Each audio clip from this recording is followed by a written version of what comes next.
Ya, alhamdulillah Pak Ustadz. Sebetulnya pertanyaannya sangat banyak karena saya cukup lama tidak ikut.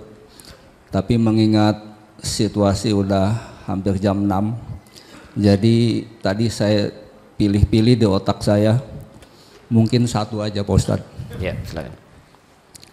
Jadi pertanyaan saya adalah di surat 63 ayat 10. Yang kira-kira di Al-Munafikun ya.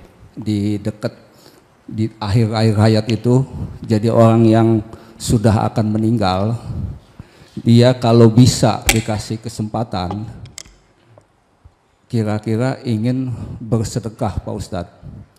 Jadi pertanyaan saya, kenapa ya sedekah itu yang dia ingat gitu loh, bukan yang lain gitu Pak Ustadz. Itu aja. Terima kasih. Assalamualaikum warahmatullahi wabarakatuh. Kalimat Qur'annya kan fa'as-saddaqa wa aqam minas salihin. Wa la yu'akhirallahu nafsan ya idza jaa ajaluha. Baik.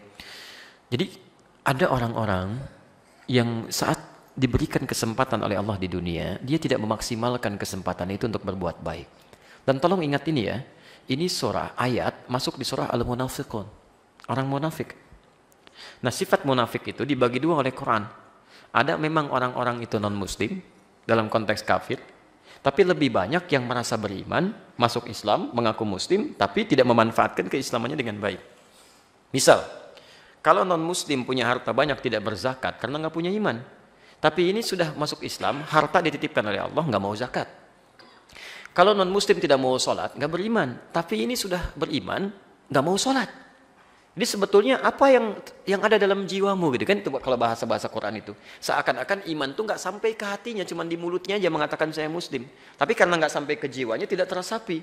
Itu diantaranya ada di Quran surah 49 ayat ke-14 kan, qalatil a'rabu amanna, orang-orang Arab Badui mengatakan saya beriman.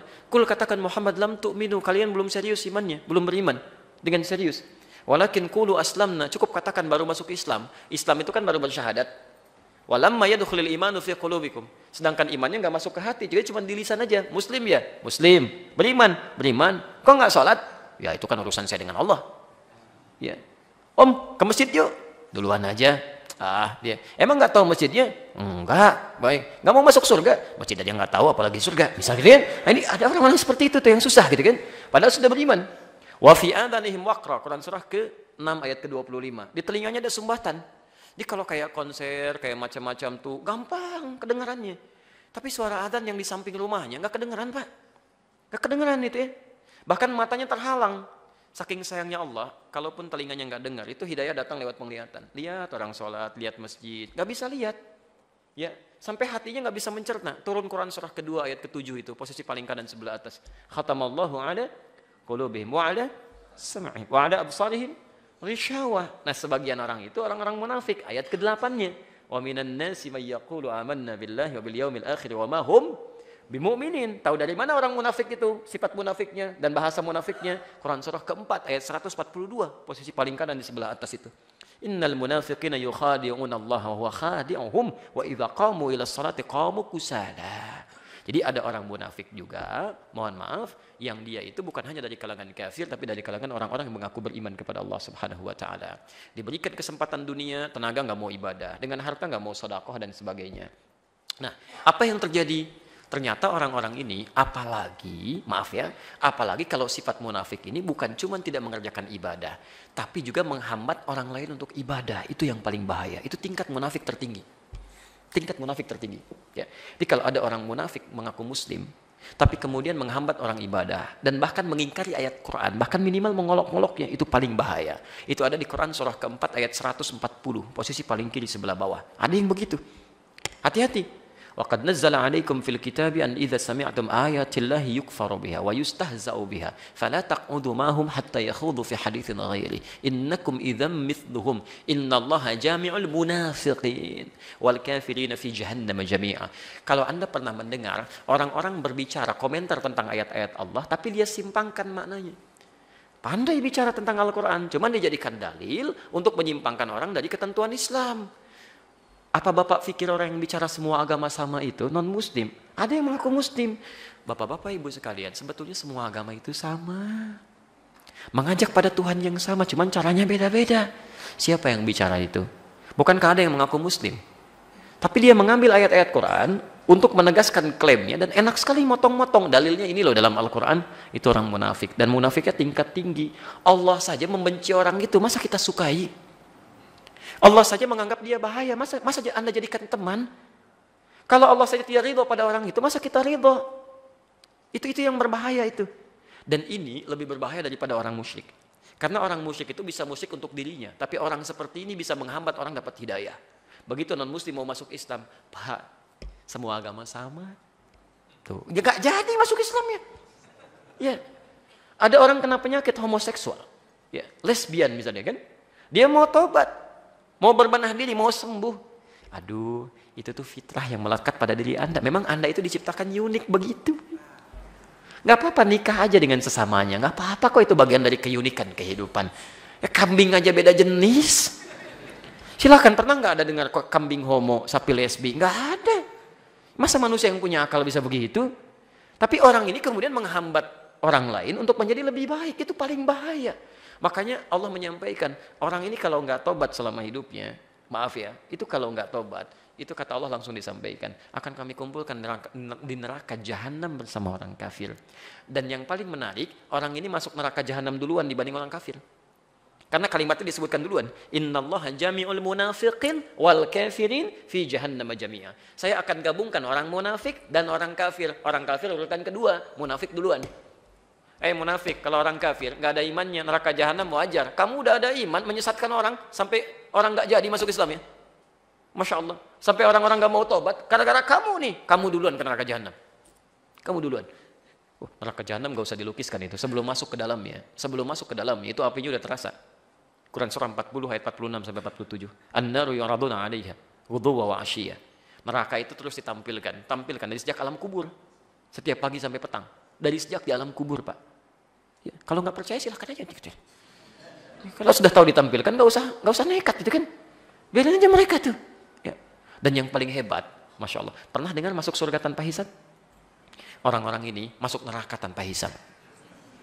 Ada di Quran surah 18 ayat 100 sampai 101, posisi paling kiri sebelah atas. Di saat orang tegang menyaksikan kitabnya, kan ada yang kitabnya dengan tangan kanannya itu kan, diam ini senang. Ada yang di belakang tuh, ya. Wayaslasa'ira, aduh takut. Yang ini bingung, saya di mana nanti ya? Kanan apa kiri? Apa di belakang? Tiba-tiba turun ayat, wa aradna jahannama yawma idzinil kafirina arada. Dan kami langsung akan tampilkan neraka jahanam sejelas-jelasnya bagi orang-orang yang ingkar ini seterang-terangnya sebelum masuk nerakanya. Jadi kalau dalam bahasa kita begini, ya, kalau dalam bahasa bebasnya, kamu nggak usah mikirin di mana kitabnya. Tempat kamu di sini di neraka ini, nanti langsung masuk aja. Siapa mereka ini? Yang mengejutkan ayat 101-nya. Kalau yang kafir wajar, 101-nya alladzina kanat a'yunuhum fi ghita'in an dzikri wa kanu la yastati'una as-sam'a. Yaitu orang-orang yang umumnya ketika diingatkan dia enggak mau lihat ayat-ayat kami. Dan kalau diingatkan dengan kalimat-kalimat baik, gitu kan? Enggak mau dengar azan, enggak mau dengar salat, ngajaknya berdebat melulu dan sebagainya. Itu yang berbahaya. Karena itulah kemudian ketika mereka akan disampilkan pada neraka, mereka meminta kepada Allah diberi kesempatan lagi. Ya Allah, tolong ya Allah, beri tangguh sedikit aja. Ya, sedikit aja ya Allah. Mohon ya Allah. Fa asaddaqa wa aqum minas salihin. Maka saya akan bersedekah. As-saddaqa. Apa itu sedekah? Itu dulu yang dipahami. Sedekah itu, sedekah dalam bahasa Arab secara fikih disebut kullu ma'rufin sedekah. Setiap kebaikan-kebaikan yang bisa kita kerjakan sebagai ibadah itu disebut dengan sedekah. Di sedekah itu nama umum bagi semua ibadah yang mampu kita kerjakan. Zakat disebut sedekah. Bagian dari sedekah. Quran surah ke-9 ayat ke-60. Innamas shadaqatu lil fuqara. Zakat itu diperuntukkan bagi orang fakir, orang miskin. Sedekah dan dijamakkan. Kenapa dijamakkan? Karena zakat itu banyak manfaatnya. Itu haknya 8 golongan, Pak. Jadi kalau Bapak wajib zakat gak dikeluarkan, Bapak sudah berbuat zalim pada 8 golongan. Karena hak mereka tidak diberikan. Dan nanti orang zalim itu di hadis Muslim nomor hadis 5611, kezalimannya nanti ditukar begini. Pahalanya akan diberikan pada yang dizalimi itu. Jadi kalau Anda nggak keluarkan zakat, nanti pahala-pahala baik Anda itu akan ditukarkan dengan orang-orang yang dizalimi oleh Anda. Ya, misal orang fakir belum dapat zakatnya, Anda berhak itu untuk mengeluarkannya, hak mereka. kewajiban Anda. Maka kebaikan Anda dipindahkan ke orang fakir itu. Kalau Anda nggak punya modal kebaikan lagi, maka dosa-dosa orang fakir itu diambil, disimpankan kepada Anda. Dibalikan. Itu belum selesai, baru fakir, belum yang miskin. Kan? Belum yang mu'allaf. Kan? Ya Allah, saya itu kurang ibadah karena nggak ada tuntunan, ya Allah. Saya mau baca buku, bukunya nggak ada. Mau belajar perangkat taklim, nggak ada perangkatnya, ya Allah. Karena memang perangkat saya yang diambil dia, haknya dalam zakat yang belum dia keluarkan, ya Allah. Nuntut tuh. Wal gharimin. Hati-hati, gitu kan? Banyak hal itu. Sampai ke yang wafi sabilillah dan sebagainya. Orang-orang Rohingya pada teriak. Orang-orang Aleppo pada teriak. Ya Allah, keadaan kami begini, ya Allah.